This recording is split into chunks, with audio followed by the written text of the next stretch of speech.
राजा दशरथ के घर चौथे पन में 4 दिव्य आत्माओं का प्रागट्य हुआ था। जन्म नहीं, जन्म तो हम लोग साधारण लोग को होता है। तो वहाँ संत लोग कैसे भजन गा रहे हैं। 4 4 प्रगटे ललानवा, भवनवा में बाजे बजनवा, बाजे बजनवा हो बाजे बजनवा, भवनवा में बाजे बजनवा। 4 4 प्रगटे ललानवा, भवनवा में बाजे बजनवा।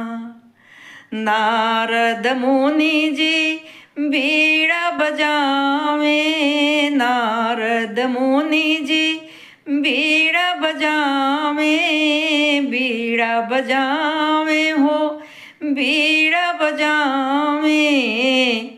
काग करेला कीर्तनवा, भवनवा में बाजे बजनवा।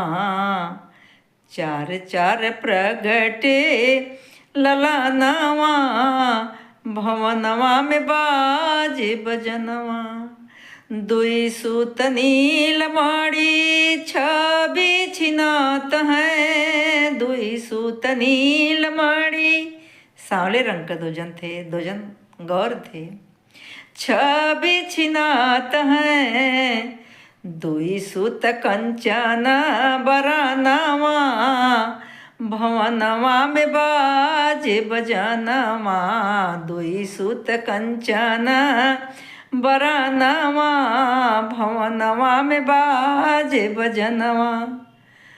तन सुधि भूली मगन होई नाचे, तन सुधि भूली मगन होई नाचे, मगन होई नाचे, मगन होई नाचे। शैल सुता के सजनवा, भवनवा में बाजे बजनवा। शैल सुता के सजनवा, भवनवा में बाजे बजनवा।